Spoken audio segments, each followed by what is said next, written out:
아멘. 귀한 찬양 감사합니다. 우리 오늘 같이 함께 보실 하나님의 말씀은 로마서 1장 17절에 있는 말씀, 우리 같이 함께 보겠습니다. 로마서 1장 17절에 있는 말씀, 우리 같이 함께 보기 원합니다.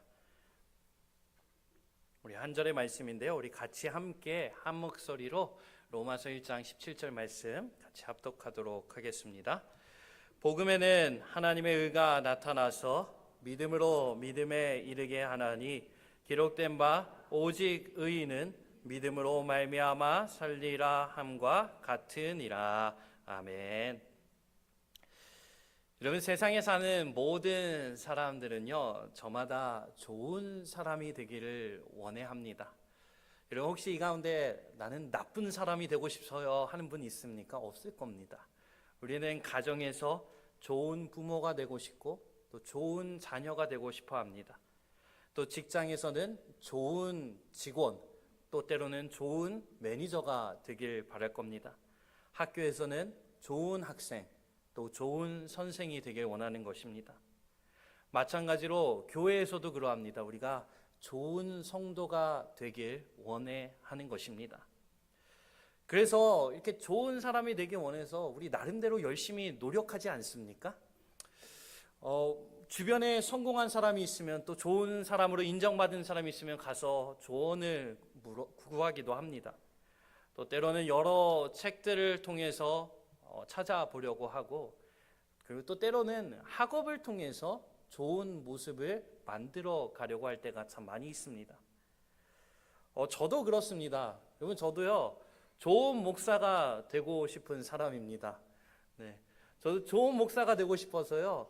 그래서 목회 정말 잘하셨던 목사님들의 이야기를 찾아서 들어보기도 하고, 또 사역에 도움이 될 법한 한 책들이 있으면 찾아서 보기도 하고, 또 전 설교도 잘하고 싶어서 또 설교를 어떻게 해야 잘할 수 있을까, 또 수많은 설교자들의 설교집들도 함께 읽어보려고 노력하고 있습니다.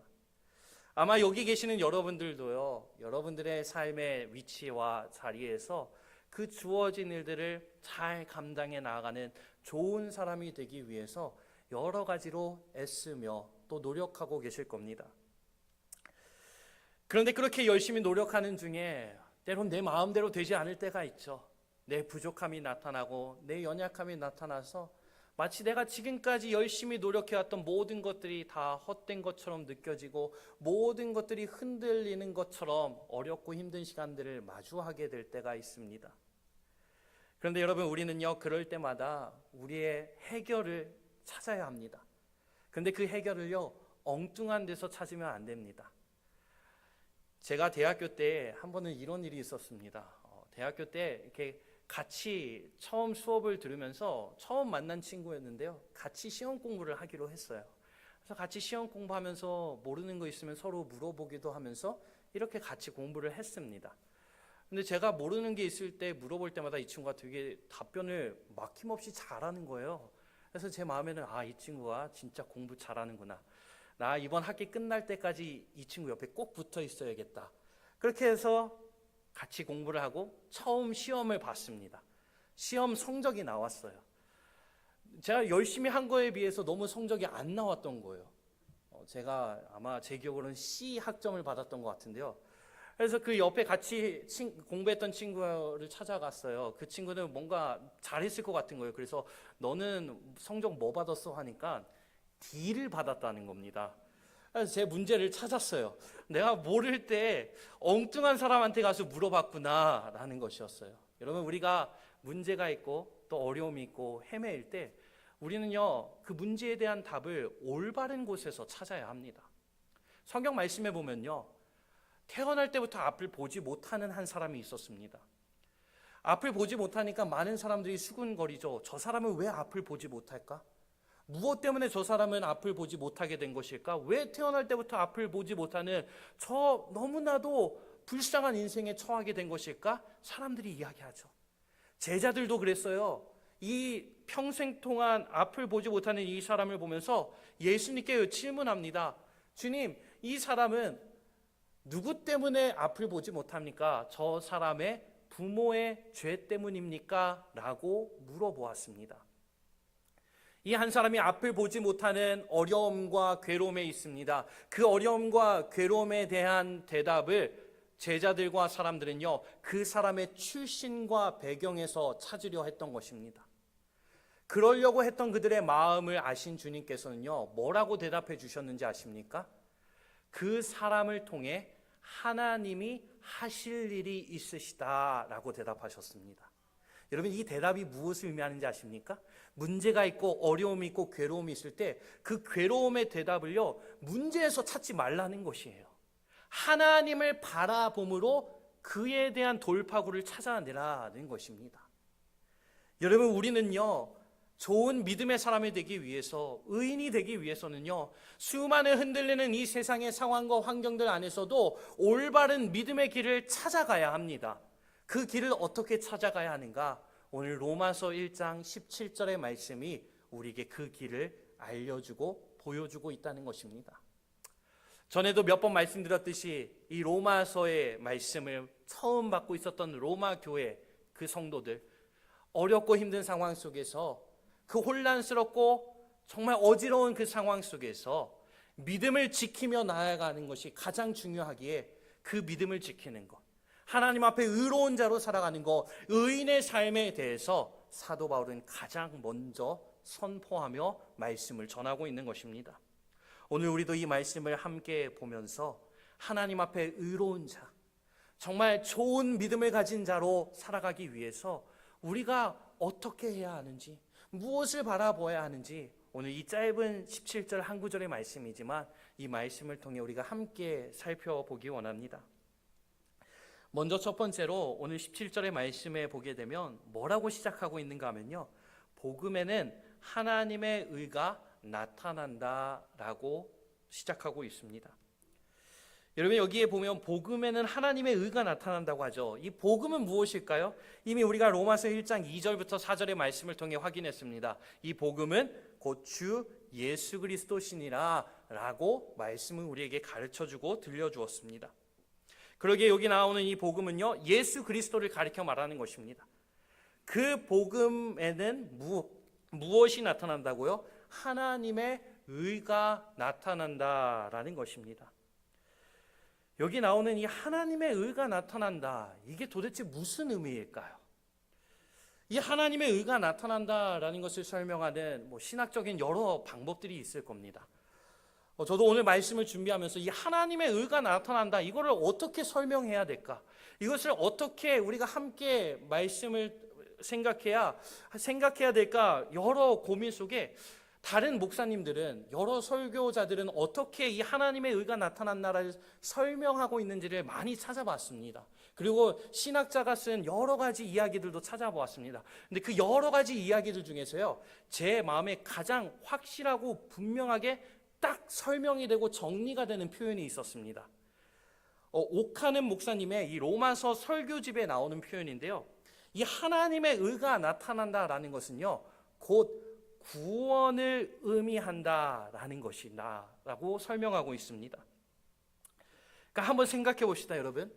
누군가 우리를 저 사람은 정말 좋은 사람이야, 정말 의로운 사람이야 라고 판단하려 한다면 무엇에 맞아야 될까요? 그 사람이 생각하는 기준에 맞아야 되는 겁니다. 그렇죠? 그 사람이 생각하는 의로운 사람의 모습의 기준에 맞을 때 저 사람은 의로운 사람인 것 같아 라고 말할 수 있는 것입니다. 하나님의 의가 나타난다라는 것은요, 즉 하나님의 기준에 부합하다라는 것인데 바로 이것이 구원의 조건이라는 것이에요.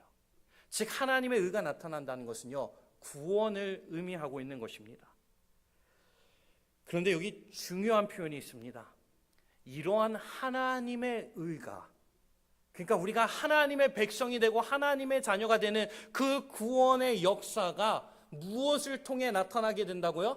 사람의 행함을 통해 나타난다라고 하지 않습니다. 오늘 말씀은요, 복음을 통해 나타나게 된다라고 분명히 우리에게 들려주고 있는 것입니다. 그러니까 여러분, 우리가 하나님의 자녀가 되고 하나님의 백성이 되는 것은요, 우리가 잘했기 때문에가 아니라 하나님이 우리를 붙들어 주셨기 때문에, 그 복음을 통해 우리를 만나 주셨기 때문에 우리가 하나님의 자녀가 되고 하나님의 백성이 되는, 하나님의 의가 나타나는 구원에 이르는 믿음의 사람이 될 수 있다는 것입니다. 우리의 어떠한 행함으로 자격을 얻어낸 게 아니라 복음을 통해 그 자격이 우리에게 부어졌다라는 것을 설명하고 있습니다. 그래서 여기 나오는 로마서 1장 17절에 나오는 이 의인이라는 표현이 나오는데요. 이 의인이라는 표현을요, 한 신학자가 이렇게 설명했어요. 이 의인이라는 표현이요, 사실 한국어와 영어에는 그냥 단순하게 의인이라고 딱 번역되어 있는데 그 번역이 충분치 않다라는 거예요. 왜냐? 성경에서 말하는 의인은 우리가 뭔가 의로운 일을 했기 때문에 부름을 받는 그러한 의인이 아니라 의인이라고 불러주시는 의인이다라는 것입니다. 자격이 없음에도 우리를 의로운 사람이라고 불러주시는 하나님의 은혜가 나타난 모습이 바로 이 의인이라는 명칭 속에 담겨져 있다라는 것입니다. 그렇다면 하나님께서 우리를 의인이라고 불러주신 이것이 무엇을 의미할까요? 하나님의 의가 우리의 삶 속에 나타나는 이것이 도대체 무엇을 우리에게 가르쳐주고 있을까요?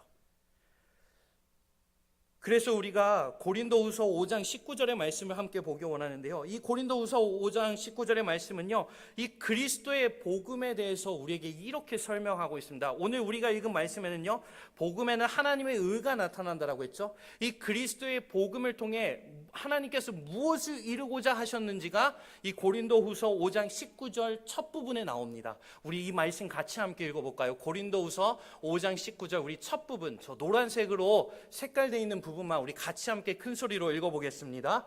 곧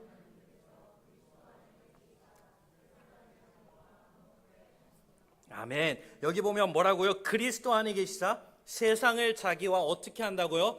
화목하게 하신다라는 것입니다.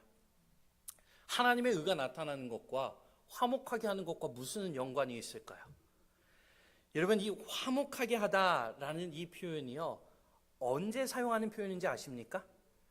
관계를 설명할 때 사용하는 표현입니다. 그렇죠?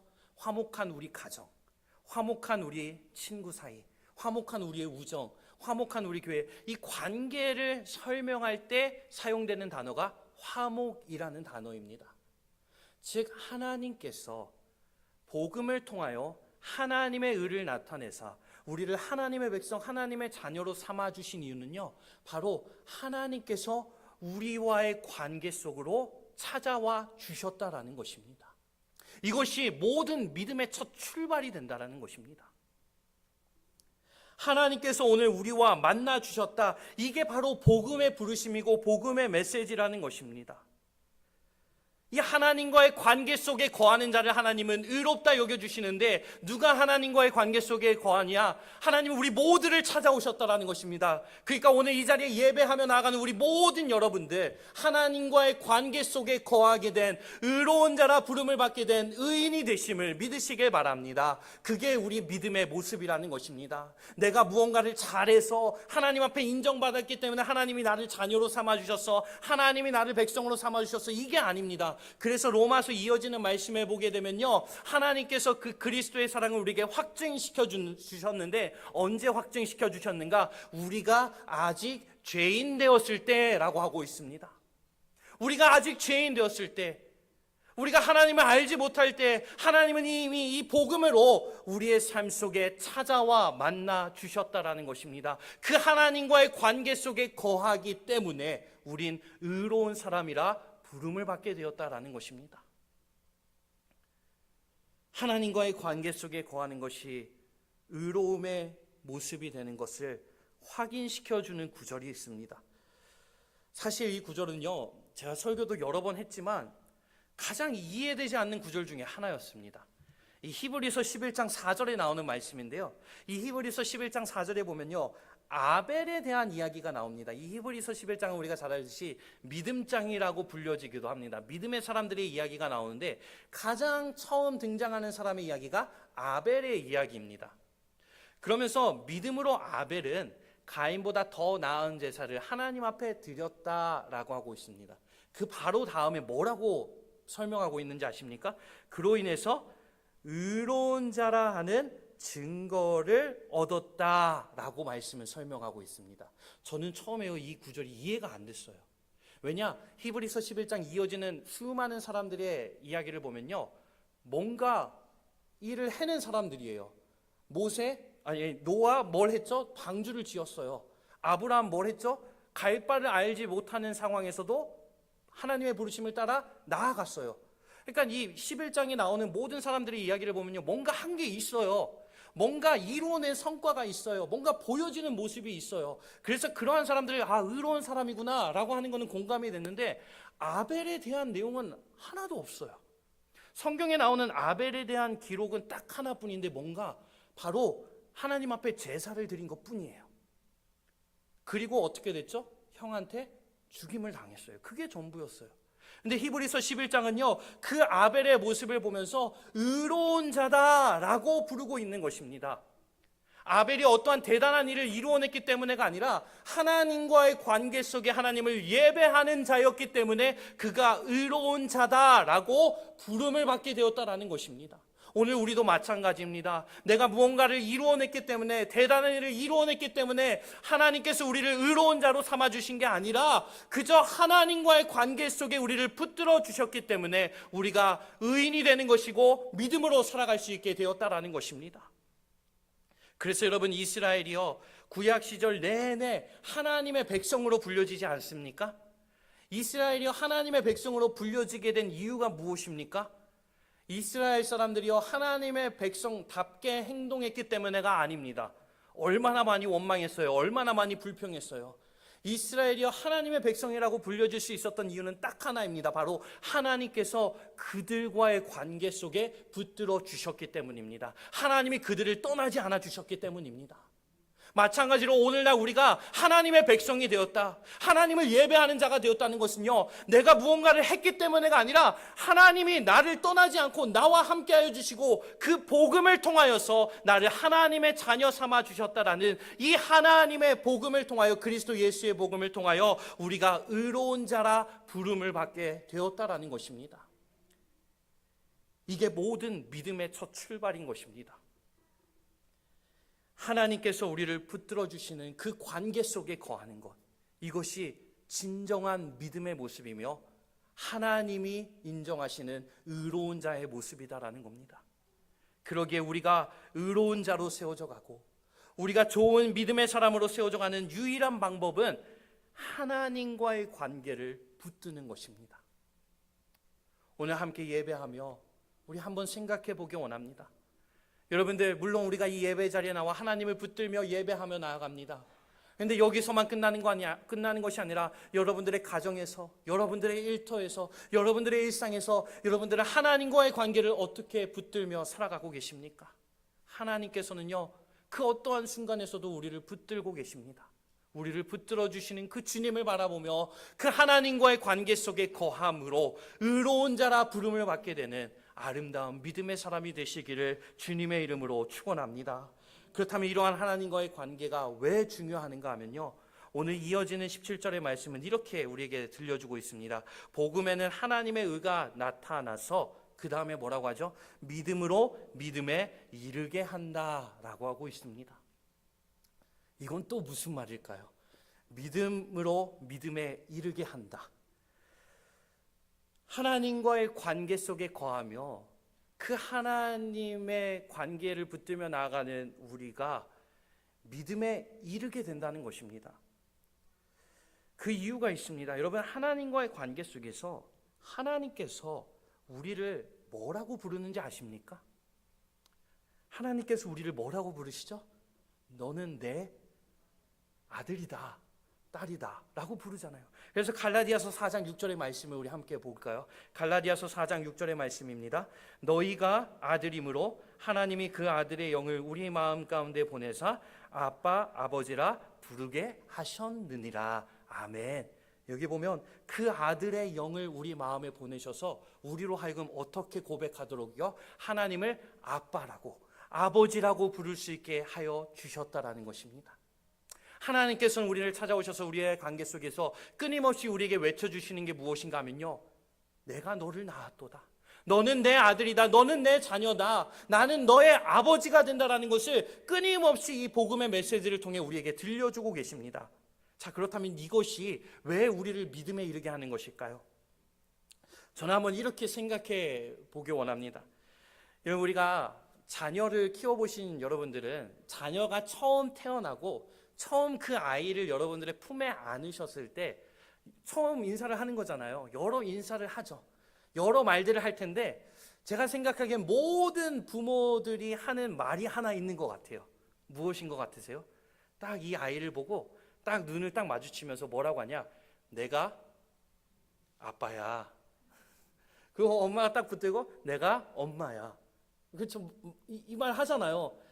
아빠야, 아빠야, 괜찮아, 아빠야, 엄마야, 엄마 이렇게 말하잖아요. 여러분, 그 이야기를요 어린 아이들은 처음에 철석같이 믿습니다.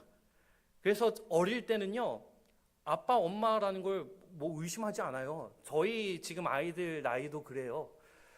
그런데 우리의 마음속에 내 생각이 생기고 자아가 생기기 시작하면서 어떠한 생각이 생기느냐? 내가 원하는 걸 엄마가 안 해줘요. 내가 원하는 걸 아빠가 안 해줘요. 내가 생각하기엔 이렇게 하고 싶은데 이렇게 하지 말래요. 그러면 무슨 마음이 들죠? 아무도 그런 마음을 들어본 적이 없으신가 봐요. 저는 많거든요.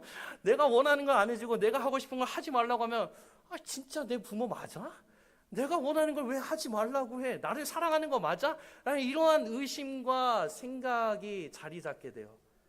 그런데 부모는 자녀를 바라볼 때 그러한 의심이 있을까요? 없을까요? 없습니다. 흔들리지 않습니다. 이 자녀가 아무리 잘못을 해도 내 아들이고 내 딸임을 알기에 어떠한 상황 속에서도 기다려주고 어떠한 상황 속에서도 참아주고 어떠한 상황 속에서도 함께 해주고 어떠한 상황 속에서도 도와주려고 하는 것이 자녀를 향한 부모의 마음이지 않습니까? 그래서 그러한 말이 있잖아요. 자녀는 부모를 버려도 부모는 자녀를 못 버린다. 그러한 말이 있어요. 근데 여러분, 그래서 그렇게 자라나면서 이제 점점 내가 잘못하고 실수함에도 나를 여전히 사랑해 주시는 부모님의 사랑을 조금씩 깨닫게 됩니다. 알아가게 됩니다. 그걸 우리가 뭐라고 표현하죠? 철 들어간다라고 하잖아요. 철 들면 어떻게 돼요? 부모한테 효도하기 시작하잖아요. 나같이 이렇게 망나니와 같은 자녀를 지금까지 참아내 주시고 지금까지 사랑해 주신 부모님을 위해서 뭐든지 다 해드리려고 하는 마음이 생기기 시작하잖아요.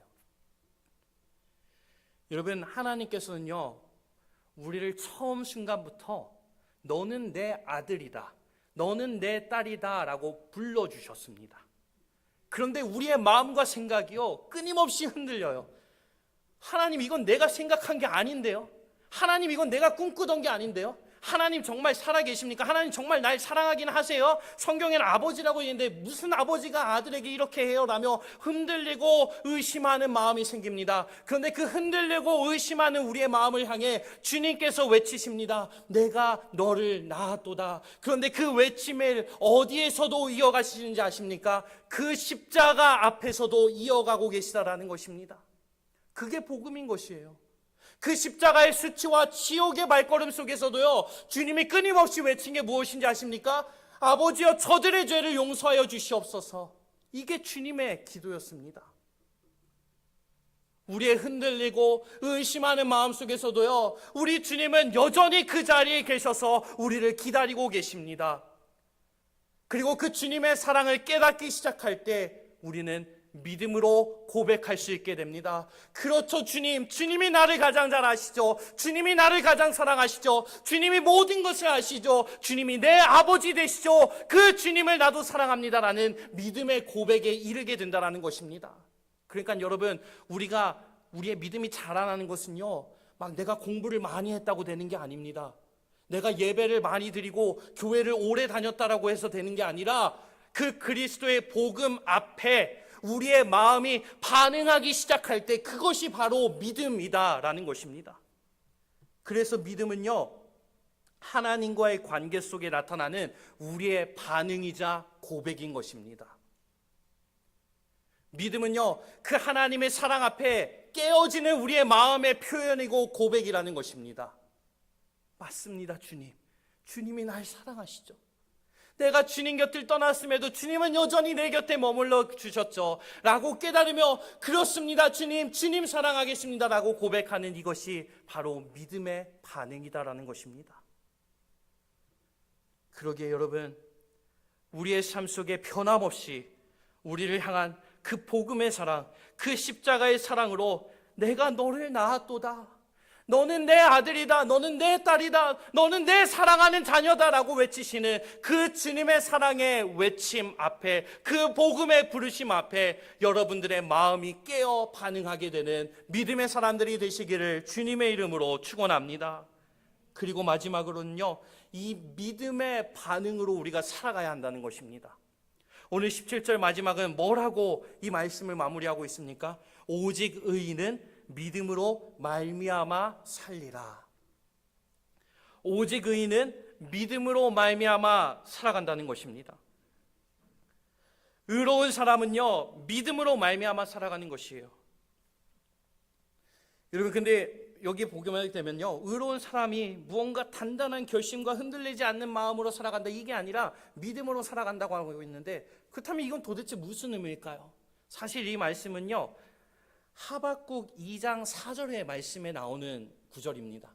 하박국 2장 4절의 말씀인데요, 우리 그 말씀 같이 함께 읽어볼까요? 하박국 2장 4절의 말씀입니다. 보라, 그의 마음은 교만하며 그 속에서 정직하지 못하나 의인은 그의 믿음으로 말미암아 살리라. 아멘. 여기 그냥 구절, 성경 구절 잠깐 띄워주세요. 여기 보면요, 교만한 자의 모습을 이야기합니다. 정직하지 못한 자의 모습을 이야기합니다. 그 반대되는 표현으로 뭐라고 하고 있죠? 의인은 믿음으로 말미암아 산다라는 것입니다. 교만한 자, 정직하지 못한 자는요, 하나님을 보지 못합니다. 그 반대의 의미로 뭐라고 하고 있는가? 의인은 그의 믿음으로 말미암아 산다는 것입니다. 즉 믿음으로 말미암아 산다라는 것은요, 우리의 삶 속에 세워져 있는 그 십자가를 바라보며 그 십자가를 붙들며 살아가는 것이 믿음이다라는 것입니다. 하루하루를 살아갈 때 어떠한 계획과 결심을 가지고 살아갑니다. 그 계획과 결심이 잘 이루어졌을 때, 아, 나는 믿음으로 살았어, 이게 아니라요, 나의 삶 속에 나를 향한 그 복음의 부르심, 그 복음의 사랑 앞에 내 마음이 반응하며 살아가 그 주님을 바라보는 것이 믿음으로 살아가는 자의 모습이다라는 것입니다. 사실 이 하박국 선지자가요, 이 하박국 2장 4절의 말씀을 선포하기 이전에 1장의 말씀에 보면요, 어떠한 이야기를 하고 있는가 하면 정말 너무나도 혼란스러운 이야기를 합니다. 정말 악인이 날뛰는 그러한 어지럽고 굉장히 괴로운 시대적인 상황들을 호소합니다. 그러면서 하나님 언제까지 이루어올까? 언제까지 응답하시지 않겠습니까? 라며 괴로움과 답답함의 마음을 표현해냅니다. 그러면서 이 2장 4절에 와서 믿음으로 말미암아 살리라 라고 선포하고 있는데, 이게 무엇을 의미할까요? 그 악인들을 싹 다 처벌하는 의인으로 살아간다는 게 아닙니다. 그 어렵고 힘든 상황 속에서도 하나님을 바라보며 그 그리스도를 바라보며 살아가는 것, 이것을 표현하고 선포하고 있는 것입니다. 괴롭고 힘든 상황이지만 우리의 실패와 우리의 깨뜨려짐과 우리의 부서짐이 가득한 현장의 자리지만 그 현장의 자리에도 여전히 우리와 함께 하시는 그 하나님을 바라보는 것, 이게 바로 믿음으로 살아가는 자의 모습이다라는 것입니다. 오늘 우리도 마찬가지입니다. 우리가 살아가면서 우리의 마음이 깨어지고 우리의 계획이 부서지고 우리의 삶의 모든 계획과 모든 여정이 실패로 돌아가는 순간이 왜 없겠습니까? 하지만 그 순간 속에서도 나를 붙들어주고 계시는 그 주님의 사랑 앞에 반응하며 나아가는 것, 그 주님을 바라보며 나아가는 것, 이것이 바로 믿음으로 살아가는 믿음으로 살아가는 의로운 자의 모습이다라는 것입니다. 그래서 여러분, 세상이 말하는 의인은요, 뭔가 단단한 결심, 흔들리지 않는 모습으로 나아가는 것을 의미할지 모르겠습니다. 그런데 성경이 말하는 의인은 누구인가 하면요, 단단하지 않고 부서지기 쉽고 완벽하지 못하고 허점투성인 모습이지만 하나님의 사랑을 바라보며 나아가는 자가 의로운 사람이다라고 오늘 말씀을 우리에게 들려주고 있는 것입니다. 그러기에 여러분, 그 주님 앞에 엎드리며 그 십자가를 바라보며 그 복음 앞에 나아가 믿음으로 말미암아 살아가시는 우리 사랑하는 모든 성도님들 되시기를 주님의 이름으로 축원합니다. 이 로마서 1장 17절의 말씀은요, 우리가 로마서 말씀을 처음 시작할 때 제가 한번 소개해 드렸지만 이 로마서 1장 17절은요. 종교개혁이라는 놀라운 일에 큰 영향력을 주었던 이 마틴 루터를 도전한 말씀이었습니다. 그 마틴 루터가 있었던 그 당시는 어떠한 상황이었는가 하면요. 믿음의 모습이 무엇인지 정말 모르는 시대였어요. 심지어 교회 안에서도 마찬가지였습니다. 어떤 일이 이루어졌냐면요. 죄의 용서함을 받기 위해서 뭐를 지불했는지 아십니까? 돈을 지불했어요.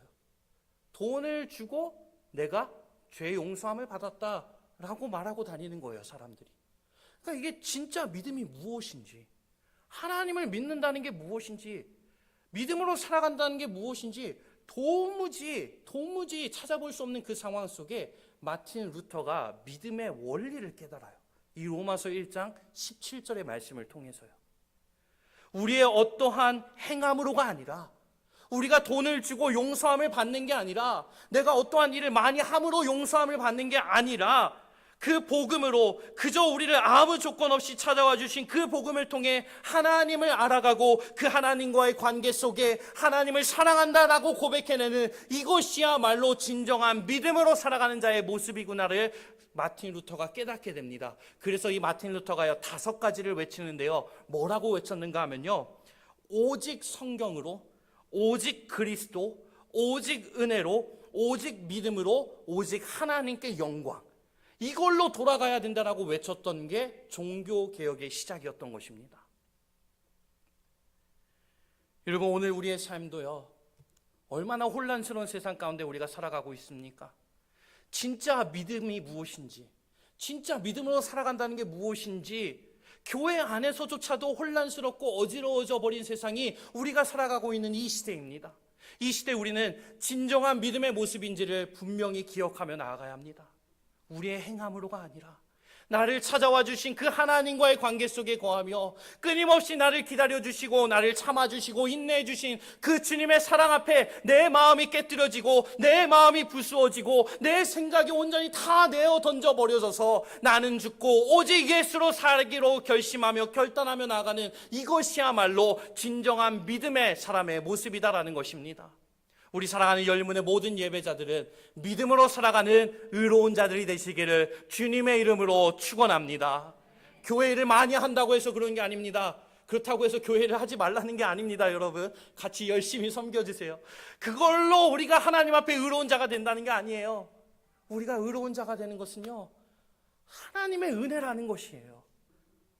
하나님의 은혜, 그걸로 딱 설명이 다 되는 것입니다. 나의 잘남도 아니고 나의 의로움도 아니고 나의 어떠한 내세우는 자랑거리도 아니고 오직 하나님의 은혜입니다. 이것밖에는 설명할 길이 없어야 한다는 것입니다. 만일 나의 믿음을 자랑하는데 야, 나 교회 몇 년 다녔다, 나 직분은 이거다, 나 이런 거 안다, 나 목사다, 이게 만약에 여러분들의 믿음의 자랑이라면 믿음을 착각하고 있는 겁니다. 믿음은요, 바로 아무 조건 없이 나를 찾아와 만나주신 그 십자가 사랑 앞에 내 마음이 깨뜨려지고 내 생각이 부서지고 그 사랑 앞에 반응하며 나아가는 것, 이것이 믿음으로 살아가는 의로운 자의 모습이다라는 것입니다. 그래서 예전에도 많이 제가 나눴던 이야기지만 찰스 스펄전 목사님이라는 분은요, 십자가 앞에서의 마음의 감격이 사라지는 것을요, 그 무엇보다도 두려워했습니다. 한 번은요, 이 목사님이 강단에 혼자 엎드려서 막 눈물 흘리면서 기도하고 있어요. 이 이야기 아시죠? 막 눈물 흘리면서 기도하고 있어요. 지나가던 사모님이 보고 너무 안쓰러우니까 무슨 일이 있냐고, 교회에, 아니면 누구한테 무슨 일이 생겼냐고 하면서 물어봅니다. 그때 이 목사님의 대답이 뭐였는지 여러분 아시죠? 뭐였냐 하면요, 내가 저 십자가 앞에 생각하며 서 있는데 내 마음의 감동이 사라졌다라는 거예요. 저 십자가를 바라보고 저 복음을 생각하는데 내 마음에 눈물을 흘리듯이 내렸던 그 감동의 물결이 더 이상 느껴지지 않아서 그것 때문에 너무나도 괴로워서 지금 십자가 앞에 엎드려 울고 있다라고 말했다고 합니다. 여러분, 믿음으로 살아가는 자는요, 십자가 앞에 마음이 부서지고 깨뜨려지는 자입니다. 그 복음 앞에 우리의 마음이 반응하며 나아가는 것입니다. 이것이 믿음으로 살아가는 자의 모습, 하나님이 의롭다 불러주신 의로운 자의 모습이다라는 것입니다. 그러게 여러분, 특별히 우리가 사순절의 기간을 지내고 있지 않습니까? 이 사순절의 기간만큼이라도 주님의 십자가를 바라보며 그 십자가 앞에 우리의 마음이 그 은혜로 인하여 감격이 넘치고 감동이 넘쳐, 맞아요, 주님, 나 같은 죄인을 위해 죽으셨죠.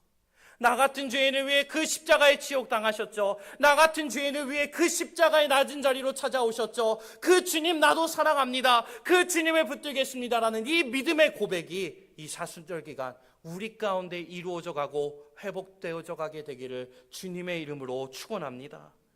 여러분, 우리는요, 믿음이 없이는 의인이 될 수 없습니다. 믿음이 없이는 하나님을 기쁘시게 할 수도 없습니다. 믿음이 없이는 하나님이 기뻐하시는 예배조차 드릴 수가 없는 자가 우리입니다. 그 믿음이 어디서 출발된다고요? 우리의 행함이 아닙니다. 나를 불러주신 그 복음의 사랑 앞에 우리의 마음이 부서지는 것입니다. 그러게 여러분, 우리 함께 찬양하며 기도하며 나갈 때 딱 하나만 붙들며 나아갔으면 좋겠습니다. 주님의 그 십자가 사랑 앞에 내가 깨어지게 하여 주시옵소서. 그 주님의 십자가 사랑 앞에 내 모든 걸 내어놓게 하여 주시옵소서. 여러분, 믿음으로 살아가는 자는요, 우리가 잘 아는 말씀에도 항상 기뻐하는 자잖아요. 바울도 외쳤잖아요. 빌립보서 말씀에서 기뻐하고 또 기뻐하라고요. 왜 그런지 아십니까 여러분? 내 계획대로 뜻이 이루어졌기 때문에가 아니에요. 내가 생각하는 공동체가 눈앞에 펼쳐졌기 때문에가 아니에요. 아무 조건 없이 나의 부족함에도, 나의 연약함에도, 나의 죄악됨에도 불구하고 그 자리에서 끝까지 나를 기다려주신 그 주님의 사랑 앞에 내 마음이 깨어지기 시작할 때 성경이 말하는 이 기쁨이 우리 가운데 솟아나기 시작하는 것입니다. 그래서 우리 십자가 앞에 우리의 마음이 깨어지기를 함께 기도하기 원합니다. 믿음이 없이는 하나님을 기쁘시게 할 수 없습니다. 믿음이 없이는 하나님을 온전히 찾아갈 수 없습니다. 주님, 제 마음이 너무나 둔하고 주님을 볼 수 없는 어리석음과 연약함이지만 이 땅 가운데 살아가면서 땅만 보다가 주님의 손을 놓쳐버린 나 같은 죄인이지만 나를 끝까지 사랑하시기 위하여 그 십자가의 자리까지 내려오신 그 주님의 사랑 앞에 내 마음이 깨지기 원합니다. 내 생각이 깨뜨려지기 원합니다.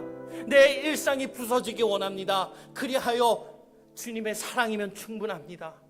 그 복음 하나면 나는 만족합니다. 주님 한 분만으로 나는 기뻐할 수 있습니다. 라는 이 아름다운 믿음의 모습이 오늘 함께 예배하는 우리 모두의 모습이 되기 원합니다. 그래서 우리 함께 이 찬양 고백하면서 기도의 자리로 나아가기 원합니다. 이 찬양이 좀 익숙하지 않은 찬양일 수도 있습니다. 그런데 이 찬양의 가사를 우리 함께 생각해 보면서 정말 우리 함께 주님 앞에 믿음으로 나아가기 원합니다. 그 십자가 앞에 내 마음이 깨어지기 원합니다. 우리 함께 그러한 마음으로 찬양하며 기도의 자리로 나아가겠습니다.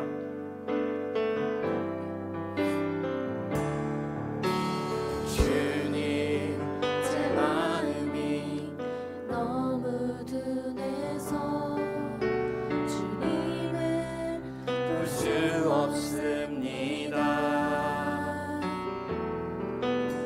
이 땅에 속하여 이 땅만 보다가 주님 손을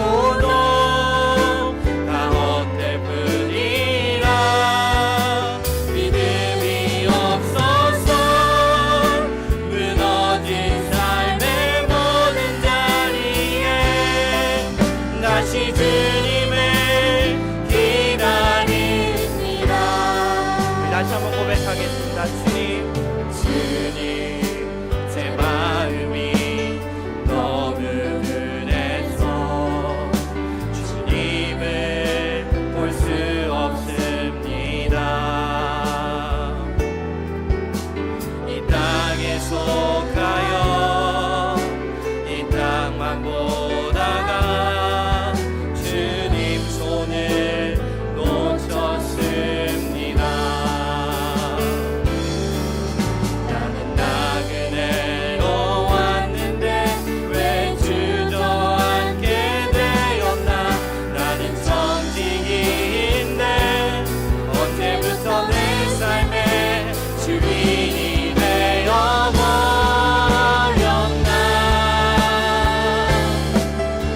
믿음이 없이는 기쁘시게 못하나니 모든 수고도 다 헛된 뿐이라.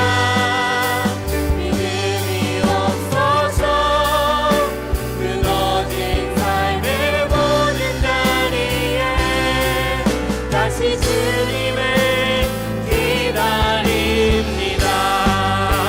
믿음이 없어서 무너진 삶의 모든 자리에 다시 주님을 기다립니다. 우리 함께 기도하며 나아가겠습니다. 우리 시간 기도하며 나아갈 때 그렇습니다. 여러분, 믿음이 없이 왜 하나님을 기쁘시게 할 수가 없습니다. 그리고 그 믿음은 무엇인가? 지식적으로 예수를 아는 게 아니라 우리가 아는 그 그리스도의 십자가 앞에 우리의 마음이 깨어지는 것입니다.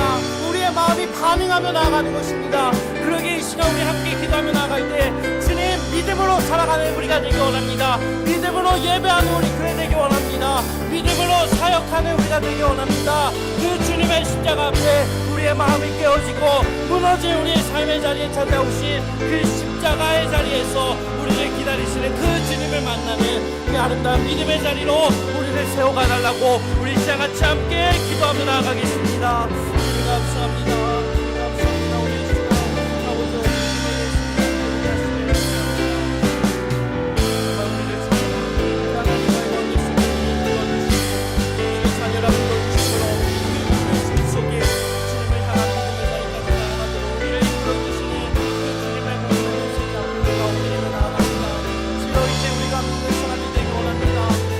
지식적으로만 예수 그리스도를 아는 것이 아니라 그저 지식적으로만 복음에 대해서 아는 것이 아니라 정말 그 복음 앞에 그 그리스도의 십자가 앞에 우리의 마음이 깨뜨려지고 우리의 생각이 부서지고 우리의 삶이 무너져가서 그 자리 속에 우리를 기다리시는 그 주님을 만남으로 주님을 향하여 사랑을 고백하며 주님을 향하여 달려나가는 믿음의 사람들이 되게 하여 주시옵소서. 이 믿음으로 예배하는 우리가 되기 원합니다. 이 예배 자리에 나올 때마다 그 주님을 찾으며 가입하며 나가기 원합니다. 우리가 사역을 감당하며 나갈 때마다 이 가입함의 마음으로 사역하며 나가기 원합니다. 믿음으로 예배하고 믿음으로 사역하며 믿음으로 섬기며 믿음으로 살아가며 나가는 우리 아름다운 모든 열려분의 예배 자리 우리 열려분의 모든 주님들로 주님께서 함께하여 주시옵소서. 주님 붙들어 주시옵소서. 오직 믿음으로 살리라는 이 귀한 사도 바울의 외침 우리 하나님 시작하며 나가는 우리 모두의 외침이 되게 하여 주시옵소서. 이 하나님을 살아갈 때 믿음으로 살아가겠구나. 다시 한번 우리의 마음을 주님 앞에 드리며 나아가는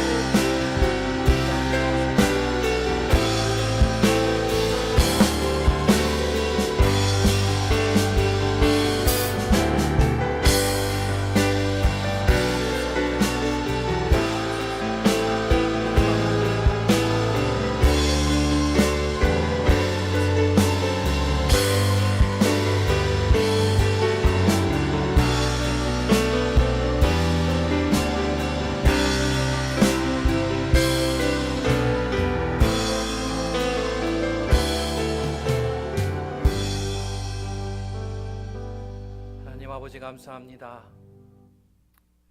믿음이 없인 주님을 기쁘시게 할 수 없고 믿음이 없인 우리가 의로운 자가 될 수 없음을 이 말씀을 통해 다시 한번 확인하며 나아갑니다.